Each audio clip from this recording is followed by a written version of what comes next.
राम राम जी। आज महात्मा बुद्ध जी की एक बहुत सुंदर सी कहानी का वर्णन करेंगे। तो ये कथा इस प्रकार है कि एक बार महात्मा बुद्ध किसी गांव में गए।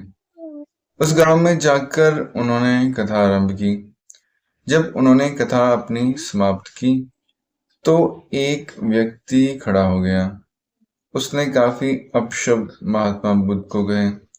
तो महात्मा बुद्ध के आसपास कम से कम 25-30 भिक्षुक थे।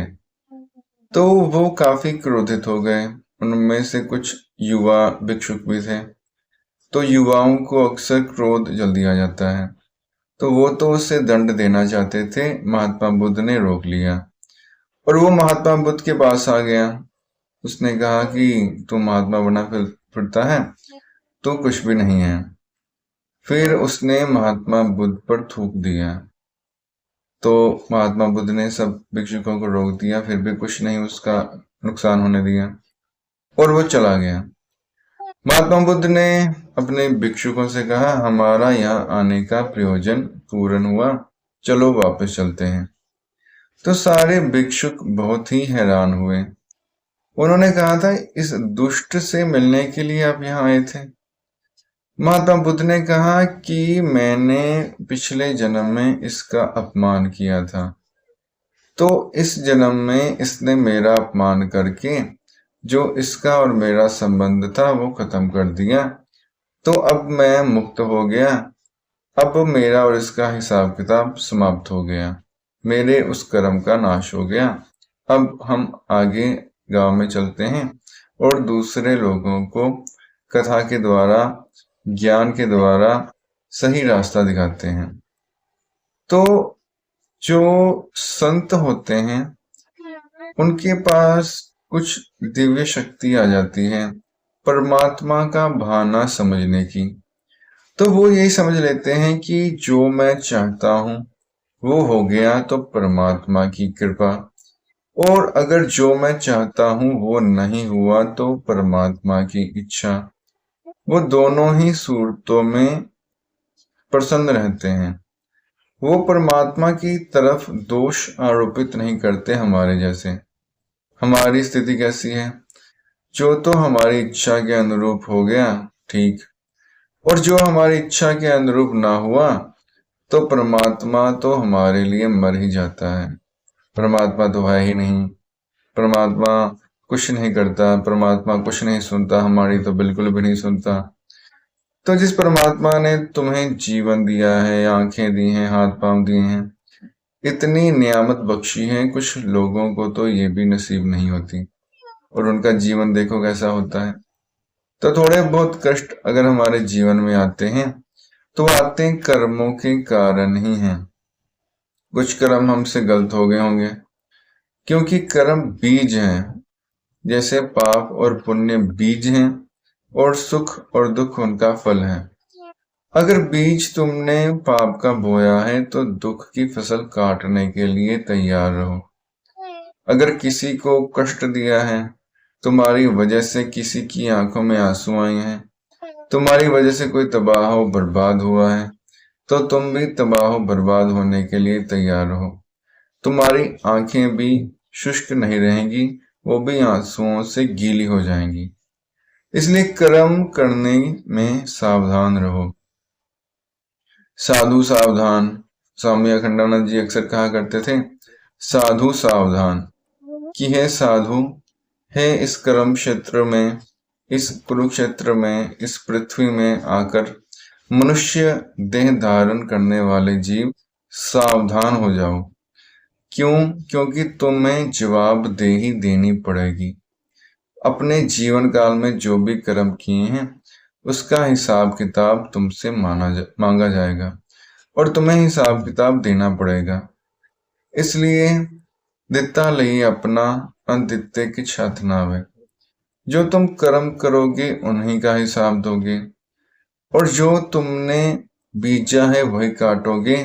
तो अच्छा क्यों ना बीजो, अच्छे कर्म क्यों ना करो, क्योंकि वही तुम्हारे आगे आने हैं।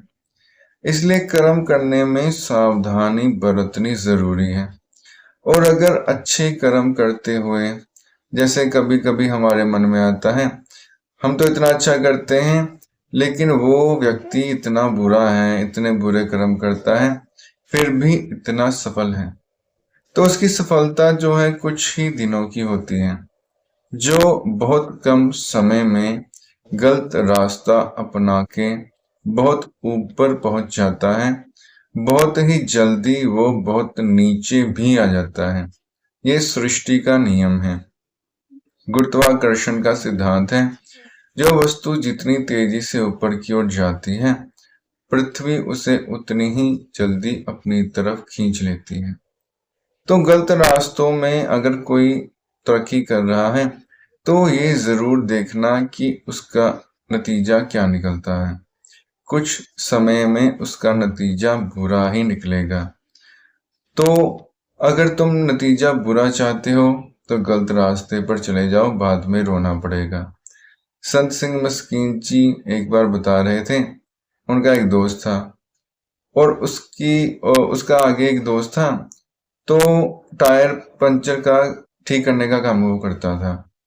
तो वो क्या करता था, एक लड़के को कुछ पैसे दे देता था कि थोड़ी दूरी पे तू कील फेंक दिया कर। और जब दो तीन गाड़ियां का टायर फट जाता तो पास में दोषी की दुकान थी, वो वहां आती, तो उस बच्चे को वो पैसे दे देता। लेकिन ये है तो गलत ही, किसी का नुकसान करके फिर उसको मरम्मत कर रहे हो। तो उनके मित्र ने काफी उनको रोका, लेकिन वो रुका नहीं। 2-3 साल का समय हुआ तो वो काफी मुसीबत में पड़ गया। उसने अपने मित्र को बोला, मैं बहुत बड़ी मुसीबत में पड़ गया हूँ, बहुत बड़ा कष्ट मेरी झोली में आ गया है, जो मैं सोच भी नहीं सकता था। जितने पैसे 3 साल में कमाए थे वो सारे एक झटके में चले गए। तो उसके दोस्त ने कहा, जब मैं तुझे समझाता था तब तो तू बोलता था तुझे कुछ पता नहीं है, काम धंधे ऐसे ही चलते हैं, सब ऐसा ही करते हैं।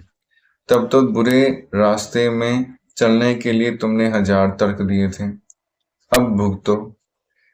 तो जब मस्कीन जी को उस व्यक्ति ने बात सुनाई, मस्कीन जी ने कहा कि ये जो शास्त्रों में, वेदों में, ग्रंथों में बातें बताई हुई हैं जीवन के प्रति, ये संतों ने गहरी खोज के बाद बताई हैं, इसलिए इनके अनुसार चलना जरूरी है, बाद में कष्ट ही भोगोगे।